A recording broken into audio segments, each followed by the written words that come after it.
자, 부동산 얘기 조금 해볼게요. 네. 요즘에 대통령께서 우리 이광수 쌤이 늘 이야기했던 세제 문제에 대해서 그래도 1단을 내비쳤어요. 네. 다주택자 저는 중과세 1단이 아니고 한 3단, 4단까지 내비치신 것 같은데. 세게 얘기했어. 그거 앞으로 또 뭐 기대하지 마. 1년 전에 약속했던 그대로 우리는 간다. 행정에 대한 얘기 원래 철학이 있으시잖아. 뭐 누가 이야기를 했고 어떻게 지키기로 한 거는 반드시 지켜야 한다. 어쨌든 대통령의 의지를 보였다는 건 굉장히 중요한 의미인데 지금 부동산 시장에서는 쉽게 말해서 대통령의 의지가 반영이 잘 안 되고 있어요. 쉽게 말해서 주식시장에는 먹히잖아요. 근데 부동산에서는 안 먹혀요. 근데 그 안 먹히는 원인은 어디에 있을까? 대통령이 말하면 안 따라요. 공무원뿐만 아니라 민주당도. 부동산을 예를 들어서 지금 양도세 중과를 유예해 주는 거 안 하겠다. 그럼 안 팔면 돼. 얘기했거든요. 그랬더니 대통령이 바로 X에다가 뭘로 올리냐면 그러면은 버티는 게 힘들게 하면 된다. 그치. 그럼 얘기하자마자 민주당에서 빨리 보유세 논의를 해야 되는 거 아닙니까? 아무 얘기도 안 해요. 손발이 안 맞고 있다. 시장에서 먹히진 않아요. 정책이. 이 중요한 포인트. 여러분 주식시장 안 그렇잖아요. 주식시장 예를 들어서 뭐 하라고 그러면 바로 민주당에서 막 열심히 하지 않습니까? 근데 왜 부동산은 그렇게 열심히 안 하는 거예요? 대통령이 할 수 있는 일과 민주당이 할 수 있는 일이 있잖아요. 정부가 할 수 있는 일이 있고 대통령이 양도세 유예 분명히 없다. 위에 없다. 그랬더니 갑자기 어떤 정책실장이 한 2달 정도는 연기할 수 있다. 자, 그 발언이 근원지가 뭘 것 같으세요? 지방선거 때문에 그런 거 아닙니까? 얘기했겠지, 민주당에서. 아우, 지방선거 해야 되는데 어떻게 양도세 5월 해요? 2달만 버티면 7월이면 그때 해. 뻔한 거 아니에요? 그러니까 이렇게 되면 정책이 시장이 안 먹힌다고요. 자꾸 이렇게 하면. 중요한 나는 전혀 상관없을 것 같은데 할 건 해야 한다 이거지. 오히려 지금은 되게 중요하다고요. 할 건 하고 오늘 그래서 그리고- 지지를 받고. 그리고 노후청사 활용 공급 계획을 잘 내놨어요. 상당히 뭐 9,984억 정도를 내놨고 서울하고 경기 뭐 인천 이런 데들 있잖아요. 아니에요. 이것도 문제가 있어요. 보세요. 이것도 이제는 정부가 한 거예요. 여기에 가장 큰 문제는 강남이 없어요. 강남은 쏙 빠졌어요. 유일하게 뭐냐면 강남구청에 360호 만들겠대요. 그럼 집값이 불안한 이유가 어디입니까? 강남 때문에 그런 거 아니에요? 근데 강남은 쏙 빼놓고 예를 들어서 과천이 엄청나게 지우고 용산이 엄청나게 지으면 강남이 안정이 됩니까? 이건 직관적인 거잖아요. 강남에 땅 엄청 많다고요. 지을 때. 근데 왜 강남엔 안 짓는 겁니까? 청년과 서민과 그리고 신혼부부와 그리고 공공임대주택 왜 강남엔 안 짓는 거예요? 강남에 땅 진짜 많아요, 여러분. 근데 거기다는 안 지어. 그리고 왜 험한 데는 지어요? 그러니까 이게 다 뭐 이유가 뭘까 우리가 곰곰이 생각해 봐야 된다. 그러니까 이게 지금 손발이 안 맞는다. 대통령 의지를 보였잖아요. 예. 어떻게 막 하루 이틀가 X에다 그렇게 열심히 올리고 대통령이 엄청 바쁜데 그건 뭐냐 의지를 분명히 보였다. 의지를 보여주면 민주당이나 정부에서 따라줘야 될 거 아닙니까? 근데 보세요. 지금 부동산 얘기하는 민주당 의원이 한 명이라도 있나? 한 명이라도 있습니까? 근데 주가 5천 오르니까 다 자기가 했대. 네, 아주 중요한 말씀이라서 좀 저도 이제 약간 첨언을 드리면 예를 들어서 우리가 이런 거 관리하는다고 생각을 만약에 해보고 어떤 정무적이든 뭐든 그런 감각이 좀 필요할 때도 있잖아요. 예. 그런 접근이. 그런데 예를 들어서 말이죠.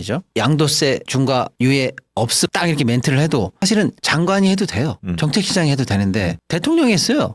그 재연장 될 거라면 오산 그걸 기대했다라면 오산 캬, 이렇게 그러니까 개입할 수 있는 범위 내에서 끝판대장이 말을 해버렸다는 거예요. 네. 네. 자, 그러니까 대번에 시장에서 진짜 유예가 없다고 확 받아들였단 말이에요. 네. 그러면 이제 어떻게 할 거냐? 야, 이거는 한다면 하는 사람인데 이재명은 그럼 어떻게 해? 버티든지 팔든지밖에 없는 거예요. 근데 100번 양보해서 팔라고 해도 토지거래 허가제인데 그래 잘 됐다. 요걸로 그럼 정부를 좀 압박해 보자. 어떻게 파냐? 3달 내에. 내일 모레가 5월 9일인데 요걸로 어떻게 좀 압박해 보자. 그래? 아니야. 이건 원래부터 예정돼 있던 거야. 근데 없던 게 만든 게 아니야. 그렇죠. 또 한 번 디펜스가 나왔어요. 그것도 대통령 발로. 그랬더니 야 그럼 별 수 있냐? 버텨야지. 버텨? 버티는 이익이 팔았을 때보다 더 크다고 생각하는 거지. 그 계산이 틀렸다는 걸 또 보여줄게. 그럼 뭐예요? 사실상 보유세조차 올리겠다는 얘기. 레이더 안에 들어온다라는 걸 강력하게 시사했어요. 대통령이. 시사한 거죠. 그리고 아니야 그래도 버텨. 아니면 싼 거부터 팔어.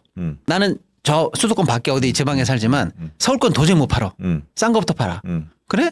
비거주 1주택? 그건 뭐 투기 아닌 것 같아? 거주와 비거주를 나눠볼 수도 있어? 계속 지금 대통령 발로 멘트가 나오잖아요. 근데 지금 나오는 이 슬쩍슬쩍 보여주던 것들은 엄밀히 말하면요.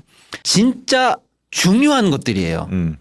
이 시장을 포위해 가면서 이 암세포 도려내서 쭉쭉쭉 들어갈 때 지금 본진으로 갈 때 늘 나와야 되는 진짜 핵심적인 대책이거든요. 네. 그게 염두에 있다라는 직접적인 멘트가 대통령벌로 나왔을 때 이제는 뭐예요? 이거는 전쟁이 시작된 거라고 저는 봐요. 여기서 정부가 이기느냐 시장이 이기느냐. 이게 중요하지. 이거는 그 제가 말도, 볼 때 그 말도 했잖아요. 이거는 너무나 중요한 거예요. 시장을 이기는 정부는 없지만 없을 것 같아? 정부를 이기는 시장도 시장 또한 없어. 없다. 이게 왜 얘기했지. 의미가 있냐면요. 우리가 노무현 정부 때 사실은 너무 쉽게 선언됐던 말이 뭔지 아세요? 이제 권력은 시장으로 넘어갔다. 그렇지. 이 얘기했잖아요. 근데 그때 다 그런 줄 알았는데 사실 미국 드라마나 이런 거 보세요.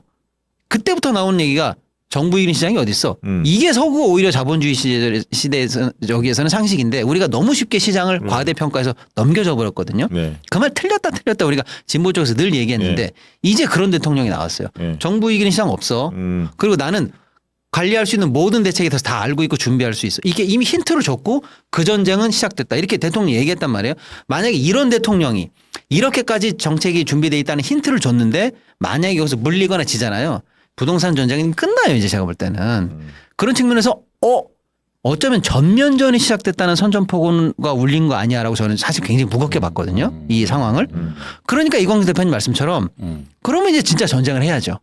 정권의 명운을 걸고. 그런데 예를 들어서 두루뭉실하게 있다가 물론 뭐 여러 가지 정무적인 고려가 있겠습니다만은 어쨌거나 뭐 한두 달 미루시다는 얘기 오늘 바로 나온다든지 뭐 이런 식으로 해가지고 만약에 흐지부지 되거나 약한다. 큰일 나지. 이건 큰일 난다고 봐야죠. 그러니까 지금 정리하면 이재명 대통령 부동산 전쟁이 시작됐다. 선포됐다. 그렇죠. 선포됐다. 그렇게 위중하게 오케이. 봐야 됩니다. 제가 볼 좋습니다. 때는. 우리 또 박승 대표님이 마무리를 또 깔끔하게 해주셔서 약간 흥분을 가라앉힐 수가 있었습니다. 아니 이번에 화낸 거예요. 근데 진짜요. 진짜 부동산 시장이 안정되고 자금의 흐름이 변화가 되면요. 코스피 지수 만 금방 갑니다. 맞아요. 기본입니다. 네, 그러니까 진짜 여러분 우리 그런 차원에서도 여러분 이 변화를 해야 되는데 이 변화는 어디에서 출발하냐면 파괴에서 출발하는 거예요. 없어져야 새롭게 시작하죠. 그런데 다 보호해주고 안 없애지고는 어떤 변화도 그래서 창조적 파괴라는 말이 있잖아요. 미국에서 가장 건물이 아름답고 많이 지어진 데가 시카고인데 이유가 뭐냐면 시카고 대화재 때문이에요. 네. 그러니까 제가 막 불을 내자는 말씀 드린 게 아니라 그 정도로 각오를 하고 그동안 수십 년간 쌓아오는 부동산의 기득권 이걸 개혁하기 위해서는 파괴해야 된다고요. 그러면 비장한 각오가 있어야 될 거 아닙니까? 네. 그런데 무슨 6만 가구 하면서 비장으로 이게 6만 가구 분양할 겁니다. 그렇다고 집값이 안정될 것 같으세요?